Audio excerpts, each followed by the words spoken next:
हिंदू कोटि तेज किरण सिंधु भक्तवत्सलम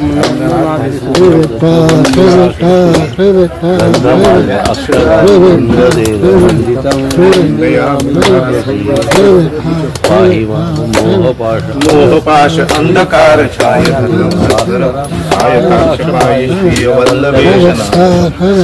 भक्त वृंदवरद भूयो भूयो नमाम्यहं वंदयामि नारसिंह सरस्वती च पाहि चित्रदादि वर्ग षट् मत्त वारणाकुशं सत्वसार शोभितत्व दत्त श्रिय वल्लभम् उत्तमावतार भूत कर्तृभक्त वत्सलं वंदयामि नारसिंह सरस्वती च पाहि व्योम वायु तेज आप भूमि कर्तुरीश्वरं काम क्रोध मोह रहित सोम सूर्य लोचनं कामितार्थ दातृभक्त कामधेनु श्री गुरुं वंदयामि नारसिंह सरस्वती च पाहि कुंडलीक आयताक्ष कुंडलेन्दु तेजसं खंडदुरित खंडनाथ दंडधारी श्री गुरुं मंडली 50 काकांच्या बांधकानी कुंडलीक आयताक्ष कुंडलेनु तेजसं खंडदुरित खंडनाथ दंडधारी श्री गुरु मंडलीक मौलिमार खंडवासी तांवरं वंदयामि नारसिंह सरस्वती च पाहि वेदशास्त्र सुप्तपाद आदि आज तुमच्या गुरुचरित्र वाचनाच्या वेळी येण्याचा मला योग आला आणि या संबंधी जे काही माझे आजपर्यंतचे गुरुचरित्र वाचकांचे जे काही अनुभव आहेत ते थोडेसे तुमच्यासमोर मांडावे अशी माझी इच्छा आहे. गुरुचरित्र आपण वाचतो, गुरूंचं माऊलींचं चरित्र आहे. माऊलींचं चरित्र, माऊली ही प्रेम म्हणून तिला माऊली म्हणतात.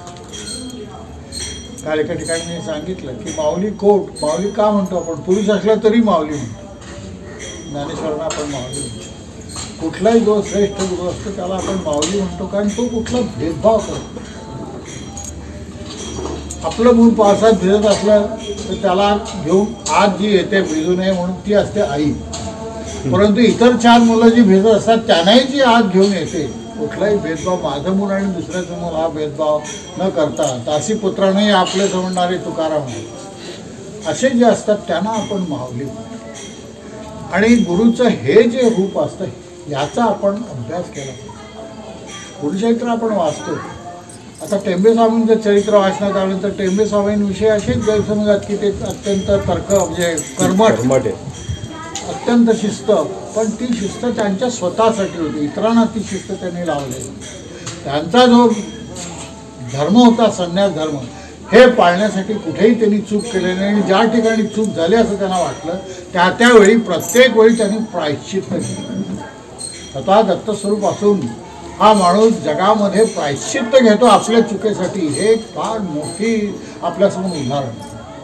आणि ही याने कुठलाही जातीभेद केला नाही, स्त्री पुरुष भेद केला नाही, गरीब श्रीमंत भेद केला नाही. कोणीही आला तर ते त्याचं काम करीत असतं, कोणालाही त्यांनी बिनमुख परत नाही पाहिजे. तर हे असे गुरु असतात. आणि गुरुक्षेत्र जेव्हा आपण वाचतो, तुम्ही महाराजांचे सगळे वाचा, वेगवेगळ्या कथा वाचा, त्या कथामध्ये कुठेही स्त्रियांना गौण लेखलेलं नाही. आपण धार्मिक याच्यात अनेक वेळा या स्त्रीला अमुक अधिकार नाही तमुक अधिकार नाही मोठमोठ्यानं सांगतो. काही वेळा टेंबे स्वामींच्या नावाने घेऊन सांगितलं जातं की त्यांनी असं असं सांगितलं, पण टेंबे स्वामींचे किती तुम्ही पाळता हो बाकीचे नियम? हा एवढाच एक नियम पाळण्यासाठी दिला का त्यांनी? त्यांनी अनेक नियम दिलेले आहेत. आणि यातले कुठले शेवटी प्रेम हा या सगळ्याचं उद्दिष्ट आहे. गुरूंचं उद्दिष्ट काय? प्रेम उत्पन्न करणे. तुमचा आणि त्यांच्यामध्ये जो काही संवाद आहे हा न बोलता झाला पाहिजे.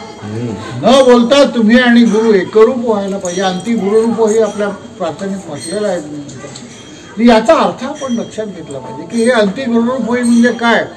गुरुशी जो एकरूप होतो, मानसिकरित्या जो एकरूप होतो, गुरुला जो आपला वाटतो आणि आपल्याला जो गुरु आपला वाटतो आणि गुरुला आपण त्याचे वाटतो, हा जो भाग आहे हा जर येत नसेल तर गुरुचरित्र वाचन निष्फळ आहे. गुरुचरित्रात कर्मठपणा कोणाला सांगितलाय? त्याला अत्यंत वरच्या पायरीला जायचा. आता विवेकानंदांना सुद्धा एक वेळ अशी होती की त्यांना सांगितलं की आईच्या हातचंही तुला खायचं नाही, पण ती त्यांची अवस्था होती. म्हणून ते उदाहरण घेऊन तुम्ही जर आईच्या हातचं खाणार नाही तर होईल का ते? बरोबर, तुमची अवस्था पाहिजे. ही अवस्था या गुरुचरित्रामध्ये वेगवेगळ्या अवस्था सांगितल्यात, वेगवेगळे कर्मकांड आहे, उपासना कांड आहे, ही कांड कशासाठी आहे ह्याचा आपण विचार केला पाहिजे. गुरुचरित्राच्या 6व्या अध्यायामध्ये गायनाचा अध्याय आहे की गायन कसं उत्पन्न झालं.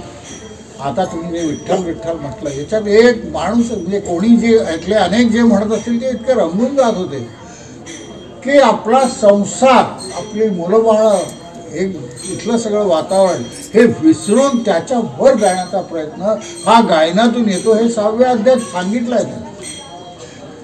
असं गायन उत्पन्न झालं वेगवेगळे गणातून, वेगवेगळ्या याच्यातून, वेगवेगळ्या रागातून, कुठला राग केव्हा म्हणावा आणि ते शास्त्र का आलं या सगळ्याचा उल्लेख या 6व्या अध्यायामध्ये केलेला आहे. आणि जे गायनावर प्रीती करतात त्यांच्यावर गुरु प्रीती करतात असं स्वतः गुरु म्हणतात. तर हा जो भाग आहे हा अत्यंत महत्त्वाचा भाग, हा आपण कधीही विसरू नको. गुरुचरित्राचं उद्दिष्ट लक्षात ठेवलं पाहिजे. गुरुचरित्राने जर तुम्ही रागीट बनत असाल, एखादा नियम समोरच्याने तुमचा पाळला नाही की तुम्हाला राग येतो, अमुक एक गोष्ट जी नाही आहे सांगितली आणि ती जर झाली तर त्याचा राग येतो. राग येत असेल तर गुरुचरित्र काय काम असं, हे गुरुचं चरित्र आहे. गुरुसारखं तुम्हाला होण्यासाठी समोर ठेवलेला तो आदर्श आहे. हा आदर्श तुम्हाला जर तुम्ही पाळत नसाल तर गुरुचरित्र वाचनाचा काही उपयोग नाही. समभाव तुम्हाला यायला पाहिजे, दया तुमच्या मनात उत्पन्न झाली पाहिजे. सर्व एक आहे ही तुमची भावना जर असेल तर समोरचा म्हण चूक आहे याचा अर्थ तुम्ही चूक आहे. इतकी एकरूपता त्या समोरच्या व्यक्तीमध्ये, त्या समोरच्या ह्याच्यात आली पाहिजे. अगदी जनावरांसकट, वृक्षांसकट सगळ्यावर गुरुनी प्रेम केलं. गुरुसाठी कोणी सगळं विश्व, अवघे विश्वची माझे घर ऐसी जयाची मती सुर, किंबहुना चराचर आपणची झाला, हे गुरुचं वर्णन आहे. जो चराचर चराचरात जो व्यापलेला आहे, मग तो कुठे नाही आहे? मग तो स्त्रीत नाही आहे का? तो झाडात नाही आहे का? तो आणखीन कशात नाही आहे का? तो कुठल्या जड जीवनात असेल तशा अजड जे चेतन आहेत, अचेतन, ह्या प्रत्येक ह्याच्यात तो आहेच. तो जर तिथे नसेल तर तो गुरुच नाही. तो जर प्रेम करणारा नसेल तर तो गुरुच नाही. हे जो भाग गुरुचरित्र वाचनामध्ये हे सगळं आलं पाहिजे. तर तुम्ही काटेकोर राहाल की अमुक एखाद्या, मी एका ठिकाणी गेलो होतो की काही प्रसाद दिला नाही, आज माझा गुरुवार आहे, मी आज हा खाणार नाही. कुणाचा अपमान करता तुम्ही? गुरुचा अपमान. हा अपमान करण्याचा तुम्हाला आहे का अधिकार? तुमची आहे का पात्रता की प्रसाद नाकारण्याची तुमची पात्रता आहे? हे शिकलं पाहिजे. हे ह्या गुरुक्षेत्रात शिकायचं आहे. गुरूंचं पहा, तुम्ही कुठल्याही ब्राह्मणावर गुरुनी कृपा केलेली नाही. तुम्ही हे तुम्हाला विधान वाईट वाटेल, किंवा पटणार नाही, परंतु ब्राह्मण हे जास्ती कडेकोट नीतियम जास्ती पाळण्यामध्ये जर मग्न झाले तर मूळ परमेश्वरला विसरले ना. त्यांनी सगळ्या बाकीच्या कृपा केली आहे. हे का? हा भाग, त्यांचा भाव जर तुम्ही लक्षात घेतला तर तुमच्या डोक्यातलं हे सगळं खूळ चाललं नाही. जो ब्रह्म जाणण्याचा ज्याचा अधिकार आहे तो ब्राह्मण आहे. तुम्ही आम्ही आहोत का? खरं आज अनेक ब्राह्मणांच्या घरी जो उघडून फ्रीज पाहायला तर अंडी दिसतात, दारूची बाटली दिसते. हे आहे का ब्राह्मण? हे त्यांचे बाप ब्राह्मण होते, बापजादे होते म्हणून ते झाले का ब्राह्मण? ब्रह्म होण्याचा अधिकार प्रत्येकाला. आपले सगळे संत ते कुठल्याही धर्माचे असो, कुठल्याही देवतेचे उपासक असो, कुठल्याही जातीचे असो, हे सगळे ब्राह्मण होते. कारण ब्रह्म जाणण्याची त्यांची ताकद होती. इथे धर्मही नाही आहे. धर्मसुद्धा कुठे येत नाही. धर्म आता गीतेमध्ये अर्जुनाने ह्याने कृष्णाने म्हटलंय की परधर्म भयावा. तर तेव्हा तर कुठले हिंदू मुसलमान नव्हते, बाकीचे तर जाती सोडूनच द्या. ख्रिश्चन मुसलमान किंवा यहुदी कुठलेच नव्हते. मग तो जो परधर्म भयावा हा म्हणतो म्हणजे काय? धर्म म्हणजे काय? धर्म म्हणजे वागण्याची पद्धत. बंधुधर्म, भगिनी धर्म, हे जे सगळ्यात भावाशी कसं वागावं, आईशी कसं वागावं, पितृधर्म म्हणतो आपण, हे जे आहेत हे खरे धर्म आहेत. कोणाशी कसं वागावं हे शिकवणारे जे तत्वज्ञान ते धर्म. तर धर्माचा जो आपण अर्थ घेतो हिंदू मुसलमान, हे धर्म नाही आहेत. धर्म आखले आहेत. कोणाशी कसं वागावं, माणसाने माणसासारखं वागावं, माणसाने माणसाशी तरी निदान माणसासारखं वागावं. इतरांशी तर वागावं, जनावरांशी सुद्धा त्यांनी माणसासारखं वागलं पाहिजे. त्यांच्याविषयी सुद्धा त्याला कळवळा असला पाहिजे. संतांना कळवळ्याची, ज्यांना प्रीती, कळवळ्याची प्रीती आहे असं म्हणतो आपण. एक्झॅक्ट शब्द माझ्या लक्षात नाही आहे, परंतु त्यांना कळवळा येतो. त्यांना बुडती हे जन दिसतात, हे जन बुडतात, तरीही त्यांना त्या जनांचा कळवळ आहे. त्यांना वाटतं की नाही हे कुठेतरी चुकतात, पण हे चुकतात ह्याच्या मागे त्यांचे कुठले तरी काहीतरी जे मागचे संस्कार आहेत, हे संस्कार जर बरोबर झाले तर हे चूक नाही करत. त्यांना जर व्यवस्थित समजावून सांगितलं, तत्वज्ञान जर व्यवस्थित समजावून सांगितलं, धर्म जर व्यवस्थित समजावून सांगितला तर हे चुकणार नाही. हे चुकतात याचं कारण हे नाही आहे तर त्यांचे संस्कार आहेत. हे संस्कार घडवण्याचं काम हे गुरुचरित्र करते. त्यामुळे गुरुचरित्र हे काय आहे, डोळेपणे बघा. गुरुचरित्रातल्या सगळ्या कथा पहा, या कथातला अर्थ सांगण्याचा मी पूर्ण प्रयत्न माझ्या एक याचे सिरीज आहे पूर्णपणे 47 भाग. त्याच्या काही जे छोटे आहेत त्याचे 2 भाग एका दिवशी घेतले. तर याच्यामध्ये बिटवीन द लाईन्स वाचायचे. गुरुचरित्र हे बिटवीन द लाईन्स वाचायचे. ॲज इट इज ते इतिहास म्हणून घ्यायचा नाही आहे. आता आपण जाणार आहोत गाणगापूरला, तर तिथे तुम्ही हे गुरुचरित्र पहा. मी गाणगापूरला 4 महिने राहिला, भिक्षा मागून राहिला. तर ह्यामध्ये मी प्रत्येक ठिकाणी अष्टतीर्थामध्ये रोज एका ठिकाणी जाऊन मी गायत्रीचा जप करीत होते, सकाळी 6 ते 12 माध्यान्ही. आणि त्यावेळी त्या ठिकाणी जे मला गुरूंचं खरं चरित्र जे समजलं, डोळे उघडून जातात. हे डोळे तुमचे उघडा, तुम्ही वाचता गुरुचरित्र, पण गुरुचरित्रातलं चरित्र आणि चारित्र्य काय आहे हे पाहिलं पाहिजे. हे चारित्र्य तुमचं जोपर्यंत बनत नाही, या चारित्र्यामध्ये दया उत्पन्न होत नाही, या चारित्र्यामध्ये करुणा उत्पन्न होत नाही, प्रेम उत्पन्न होत नाही, ते चारित्र्य नाही. हे सगळं उत्पन्न करणारं गुरुचरित्र आहे. गुरुचरित्र केवळ कर्मकांड नाही. कर्मकांड त्यांनी आता ब्राह्मणाला सांगितले की 16 भरा, जेवण झालं भरतो का आपण? 16 काय 6 सुद्धा नाही भरत. ते कशासाठी? स्वच्छतेचा तो इंडेक्स निदर्शक आहे. आणि सगळ्यात जास्ती नियम ब्राह्मणाने ठेवले, कारण ज्याला ब्रह्माचा अधिकार पाहिजे, ते ब्राह्मण या सध्याच्या अर्थाने म्हणत नाही आहे, ब्रह्माचा अधिकार असणारे हे जे असतील त्यांना अतिशय कडक. हे सगळ्यांसाठी सर्वसमावेशक सर्वांसाठी ते नियम नाही आहेत, पण आपण ते सर्वांसाठी समजतो आणि अर्धवट काहीतरी पाळण्याचा प्रयत्न करतो. मग थोडंसं काय झालं की मग बायकोवर चिडचिड होते, पोरांवर चिडचिड होते. ही चिडचिड होते याचा अर्थ तुम्ही चुकता. आपण आत्मपरीक्षण जर केलं नाही तर धर्माला काही अर्थ नाही. धर्माचा अर्थ आपण लक्षात घेतला पाहिजे. प्रत्येकाप्रती आपला असणारं कर्तव्य ह्याला धर्म म्हणतो. आता मनुस्मृती झाली, मनुस्मृती सेवा कालबाह्य झाली, त्या पुढची शांडलेली स्मृती आली, अजून कुठली आली, अनेक स्मृत्या येऊन गेल्या आपल्या धर्मामध्ये. हे करेक्टिव्ह मेजर्स आहेत सगळे. एखादे स्पुटनिक तुम्ही सोडलं की शास्त्रज्ञ इथे बसून त्याचा अँगल बदलतात. तेव्हा ते बरोबर प्रॉपर चंद्रावर जायचं असेल तर 10 वेळा त्यांना ते अँगल चेंज करावं लागतं, थोडं का असेल. कारण इथे अर्धा अंश असेल तर तो 100 मैलावर 2 मैल होऊन जातो. हा जो करेक्शन आहे, हे करेक्शन ह्या आपल्या स्मृती आहे. तर ह्या स्मृती जर आपल्याला हे करायचं कशासाठी उत्पन्न झाल्या हे पाळलं तर मग आपल्या लक्षात येतं की आहे काय, हे कशासाठी सांगितलं, हे सांगण्याचं उद्दिष्ट आपल्याला समजावं. इथे आपण येतो कशासाठी येतो? आपण एकमेकांविषयी प्रेम उत्पन्न व्हावं म्हणून येतो. जगात प्रेम सगळ्यात दुष्प्राप्य आहे. बाकी सगळं मिळते, पैसे जरी की काय वाटेल ते मिळू शकते, पण प्रेम हे प्रेम आतूनच उत्पन्न व्हायला पाहिजे. गजानन कोण आहे तर केवळ माझा सखा आहे का, केवळ मित्र आहे का, केवळ हे आहे का? त्याच्यात गजानन आणि मी याच्यातलं साम्य स्थळ जोपर्यंत मी पाहत नाही तोपर्यंत गजाननविषयी मला किंवा त्याला माझ्याविषयी प्रेम का वाटतं? प्रेम वाटलं. हे प्रेमासाठी मग तिथे कुठलाही भेदभाव राहत नाही. स्त्री पुरुष नपुसक कुठलाही भेदभाव तिथे राहत नाही. हे उत्पन्न करणं हे गुरुचरित्राचं खरं उद्दिष्ट आहे. तुमच्यातला कर्मठपणा गेला पाहिजे आणि तुमच्यात प्रेम दयार्णव तुम्ही झाले पाहिजे, दयाचे सागर झाले पाहिजे. जेव्हा तुमच्या मनात दया होईल तेव्हा समोरच्या माणसाला तुमच्याविषयी प्रीती उत्पन्न होईल की तुम्ही किती स्वच्छ आहात हे जर दिसत असेल. आता तुम्ही जर पैसे खात असाल आणि तुमच्या मुलांसमोर जर तेच उदाहरण असेल की बाप पैसे खातो तर त्याला त्या बापाविषयी कधी हे वाटेल का खऱ्या असेल? कितीही तो बाप असो, किती माया करो, पण त्या मायेमध्ये स्वार्थ आहे. स्वार्थ असलेली माया काही कामाची नाही. हे स्वार्थ माऊलीला नसतो.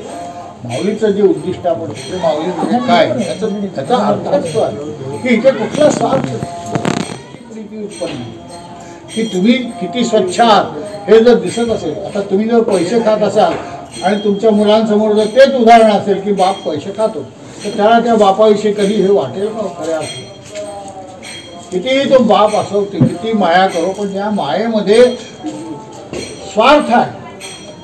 स्वार्थ असलेली माया काही कामाची नाही. हे स्वार्थ माऊलीला नसतो. माऊलीचं जे उद्दिष्ट आपण ते माऊली म्हणजे काय त्याचा अर्थ असतो की इथे कुठला स्वार्थ निस्वार्थीपणे माऊली प्रेम करू शकते तसे तुम्ही निस्वार्थीपणे करू शकले पाहिजे. शक्य आहे की ते 2, 4, 5, 10 वर्षात ते होणार नाही. जन्मोजन्मी उपासना अशी काही 2 वर्षात 4 वर्षात होणारी नाही. एकदा श्री विठ्ठल तुम्ही म्हटलं 4 तास म्हटलं की झाले तुम्ही श्री विठ्ठलाला पोहोचले असं होत नाही. पूर्वी माझा एक अनुभव सांगू नये कसे अनुभव पण तरी सांगतो की एक चातुर्मास मी धुळ्यामध्ये होतो आणि विठ्ठलाची उपासना महाराजांनी मला दिली होती आणि ती करता करता जे भजन म्हणायची मला सवय होती. रोज सकाळी भजन म्हणायचं महाराजांसमोर महाराज ऐकवायचं कारण गायनाची प्रीती झाली त्यामुळे हे भजन म्हणावं आणि म्हणता म्हणता विठ्ठलाचं म्हणताना असं काही होऊन गेलं की वाणी बंद होऊन गेली. डोळ्यातून थोडा अश्रू यायला लागली. अंगावर काटे होते आणि त्यावेळी महाराजांनी काय सांगा अरे ह्या काळ्याच्याही पुढे मला तुला न्यायचं आहे की विठ्ठलाला काळ्या म्हणतात म्हणजे त्यांचा अधिकार काय असतो.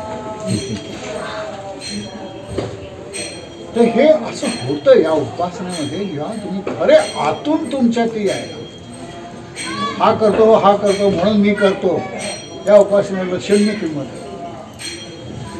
आतून ते जोपर्यंत येत नाही आणि आतून जोपर्यंत प्रेम उत्पन्न होत नाही तोपर्यंत परमेश्वराविषयी सुद्धा आपल्याला आस्था वाटणार नाही.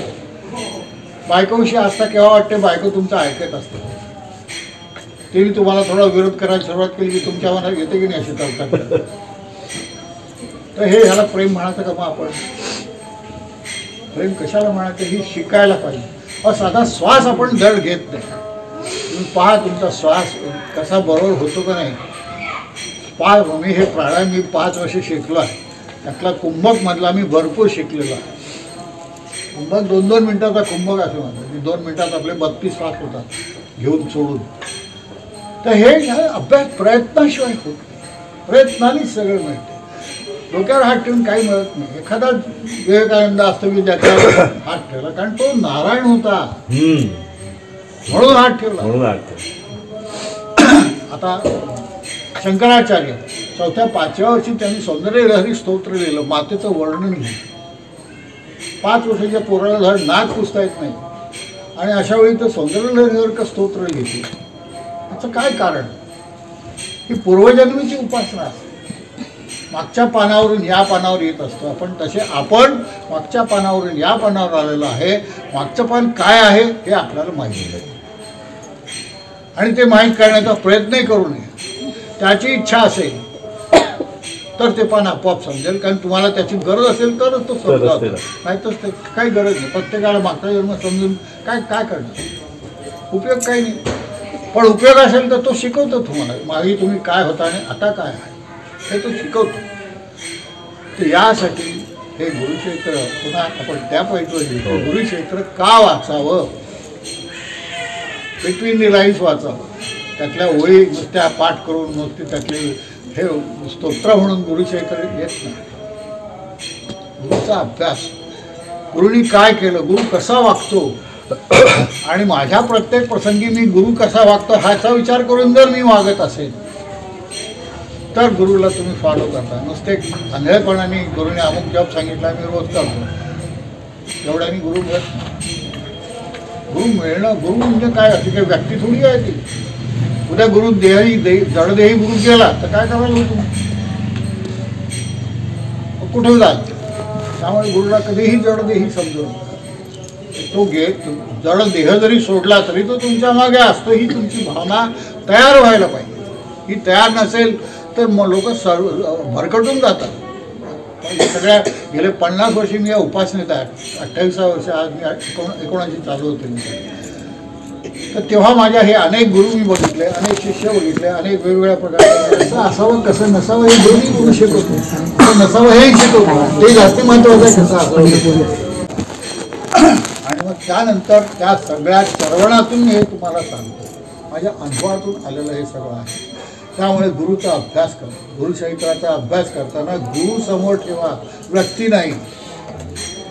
गुरु काय आहे, गुरु काय करू शकतो आणि काय करू शकत नाही हे सगळं लक्षात ठेवा. कोरड्या बांधीला तो पानं आणू शकतो,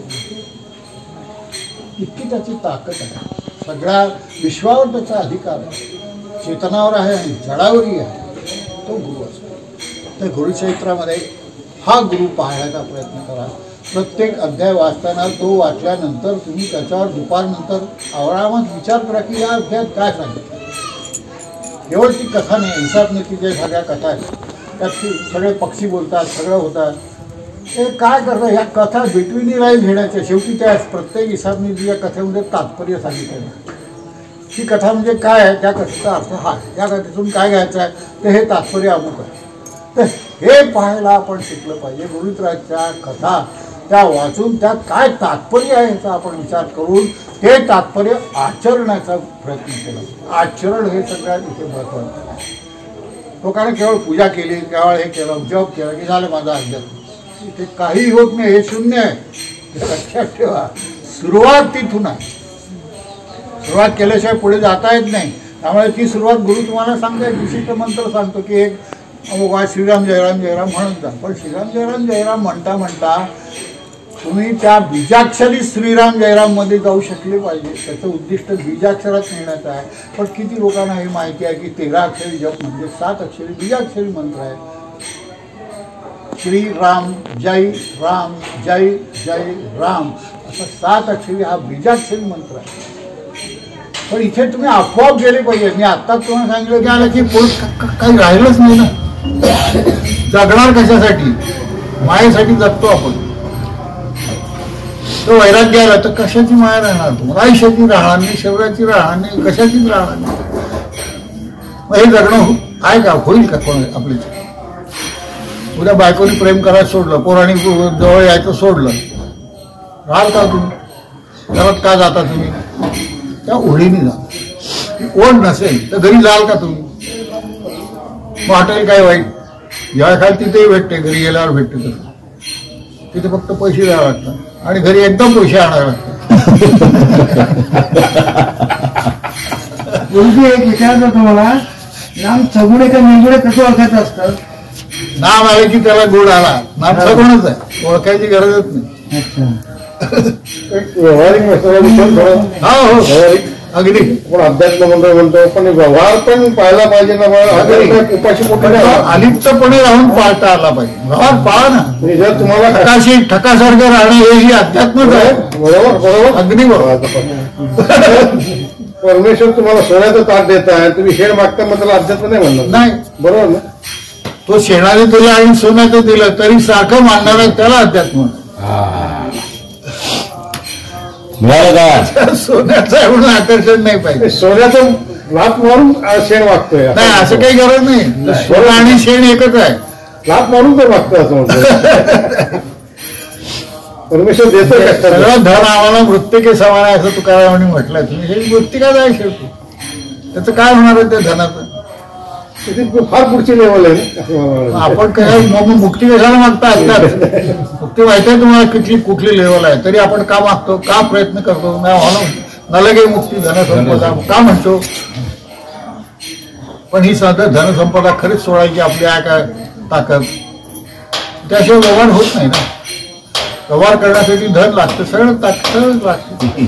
त्यामुळे तो अलिप्त राहून हे करा, एवढंच. कुठला अतिरेक करू नये, एकदम सोडूनही देऊ नये आणि एकदम त्याच्या आहारी पण जा. मधला मार्ग स्वीकार. आपल्या महाराजांच्या पत्रव्यवहारात हे लिहिलं आहे, प्रत्येक वेळी मधला मार्ग स्वीकार. या टोकाला जाऊ नका आणि त्या खालच्या टोकालाही जाऊ नका. मध्ये मध्ये राहा. अलिप्त मध्ये राहिल्यामुळे अलिप्तपणा येतो. कष्टाचा, इमानदारीचा, आदराचा, रिस्पेक्टचा मिळाला तर मग नाही सोडू ना. त्याचा विचारच त्याचा विचारच करू नये. जे करता ते काम कोणाचं करता, तुम्ही परमेश्वराचं करता. मग रिस्पेक्ट कोणाला मिळायला पाहिजे? परमेश्वर. त्याला मिळू दे ना. तुम्ही कशावर घेता तो रिस्पेक्ट? ती रिस्पेक्ट घ्यायची सवय ही माया आहे.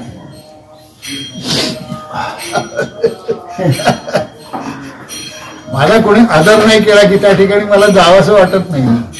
कोणी वा वा या या या हात तरी घातले खायला दिलं की आपण जातो. कारण आकर्षण नुसतं त्या व्यक्तीचं असत नाही, त्या आदराचंही आकर्षण उत्पन्न होतं. आणि कोणा असं होती की एकदा तुम्हाला पाया पडून घ्यायची सवय लागली, कोणी नसल्या तरी तुम्ही पाया शकत नाही का? नाही का त्या अँगलने नाही होतं हे वस्तुस्थिती सांगतो. व्यवहार सांगता म्हणून मी व्यवहार सांगितला.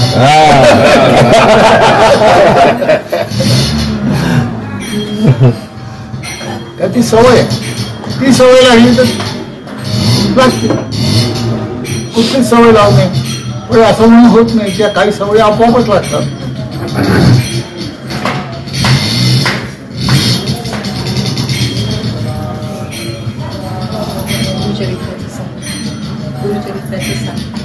साथ हेच सांगितलं. आता काय सगळं हे गुरुचरित्राचं साथ सांगितलं. अलिप्त राहणे आणि गुरुचा विचार करणे. गुरु कसा वागेल तसा वागण्याचा मी प्रयत्न. अमुक एक सिच्युएशन आले तर या ठिकाणी मी कसा वागेल हे आपल्याला माहिती, पण गुरु कसा वागेल याचा विचार करून जर वागलात तर तुमच्या वागण्यात फरक. गुरुचरित्राचं सार गुरुला समजून घेणे हे गुरुचरित्राचं सार. त्याला समजणे. गुरु जितका समजेल तुम्हाला त्याच्या जेवढे जवळ जाल तेवढे तुम्ही आपोआप गुरुमय व्हा. गुरुमय झालात तर तुमच्या हातून चूक होण्याचा प्रश्नच नाही. कारण गुरु चूक करू शकत नाही. गुरु नावाची व्यक्ती चूक करू शकते, कारण तो शेवटी त्या पंचमहाभूतातून जन्माला आला. अनेक गुरु खूप रागीड दाखवलेले आहेत. काही गुरु अगदी चक्रम डोक्याचे दाखवलेले आहेत. स्वामी समर्थांच्या विषयी सांगताना ते एका मूर्ख माणूस होता की काय वाटावा अशा त्यांच्या गोष्टी सांगतात लोक. कसेही ते वागणारे, कसेही त्याच्या मनाने, असं नाहीये. हे चुकीचं प्रोजेक्ट केलं जातं. गुरु खरे गुरु असे असू शकत नाही, पण हे आपल्याला चमत्कारांचं आकर्षण असतं. त्यांचे चमत्कार ऐकले की आपल्याला ते खरे गुरु आहेत असं वाटतं. त्यांचे कसले चमत्कार नाही असं म्हटलं तर ते गुरु वाटत नाही. आता मुक्त ज्याला व्हायचं तो चमत्कार करू शकतो का? त्याला काही आहे का? चमत्कार त्याला सारखंच आहे. त्याला जसं सोनं आणि शेण सारखं आहे तसं आहे. इतक्या लेवलचा नाही येतो. मला माझ्या इतक्या म्हणजे येतो कपडला म्हणजे सर्व सोडून असं नाही नक्की. तेच मला विचारायचं होतं. छोट्या क्षणी सर्वसंग परित्याग करण्याची ज्याची वृत्ती उत्पन्न होते तो आता मरताना माझी कसली इच्छा शिल्लक राहू नये. अमुक खायचं राहिलं, अमुक हे राहिलंय, अमुक एक हे खाण्याचे भोग आहेत, हे कपड्याचे भोग आहेत, हे राहिले, हे त्याच्या डोक्यात येतं. शेवटी तो मुक्त राहील. तो चालक सुद्धा नाही होऊ शकत. मोक्ष हे सगळं मरताना आपण शांतपणे मरावं, कसलीही इच्छा न ठेवता मरू शकलो पाहिजे. अलिप्तपणे मरू शकलो पाहिजे. बायका पुढे दिसतात समोर, पण माझं मन त्यांच्यात राहणार नाही ही ज्याची वृत्ती येईल तो प्रयत्न या अध्यात्मात करायचा. त्यामुळे गुरुला सगळे भक्त अभक्त अभक्त आला तरी तो तितक्याच प्रेमाने वागेल, भक्त आला तरी तो तितक्याच. भक्त आहे हा माझ्या जवळचा आहे, चल मी तुझं काम करतो, तो माझ्या विरोध करतो असं काम करत नाही, हा गुरु नाही होऊ शकत. त्याला दोघांचे आखेप आहे. परमेश्वराला काय वेगळं, तुम्ही पापी असले तरी परमेश्वर तुम्हाला जवळ करतो की नाही? का पुण्यवानाला जवळ करतो? असं होत नाही. तसं करत असेल तर तो परमेश्वर नाहीच. अत्यंत अलिप्त जो राहून तुमच्यावर प्रेम करेल, माया करेल, आणि ज्या क्षणी माया करेल त्याच क्षणी माया तोडण्याची त्याची ताकद आहे. नुसता माया करेल, माया करायला की तो पुन्हा परमेश्वर नाही राहिला. परमेश्वर समजायला ठीक आहे, ठीक आहे.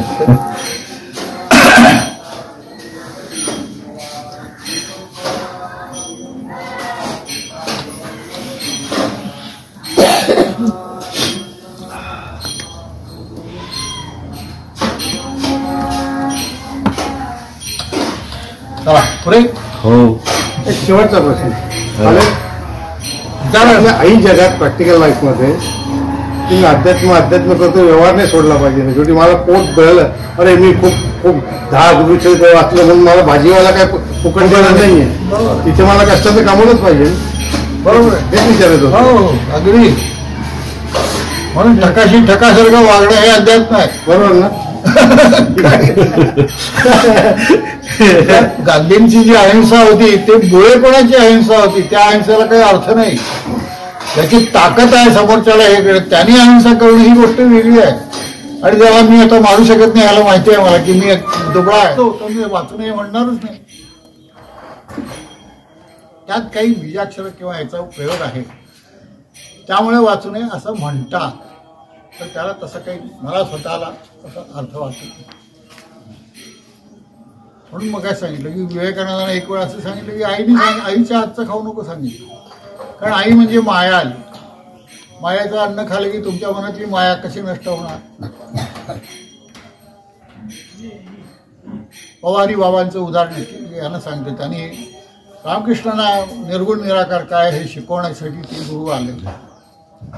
तर त्यांना काही केलं ती माया जायची नाही. त्यांची ती देवी होती ती जायचीच नाही काली समोर. ते बसले जाणार की काली समोर यायची. आणि कालीचं त्यांना प्रचंड प्रेम. कालीला ते आई त्यांचा संवाद होत असेल. त्यामुळे पवारी बाबांना समजेना तर या माणसाला काय करावं, त्याच्या मनातली काली कशी घालवावी. कारण काली गेल्याशिवाय पुढे निर्गुणाकडे जाणारच नाही. आणि एक काच घेतली, इथे खोपसली आणि रक्त आलं त्या काही. आणि ते झाल्यानंतर त्यांच्या मनातल्या कालीचा वध झाला.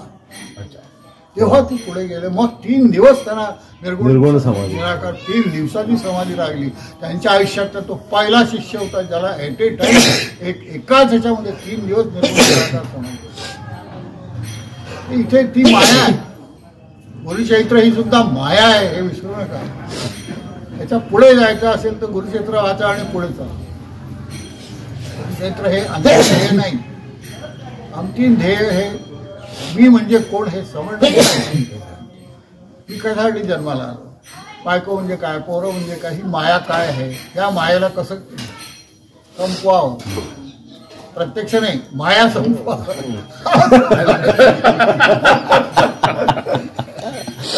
तर हा भाग अतिशय महत्वाचा.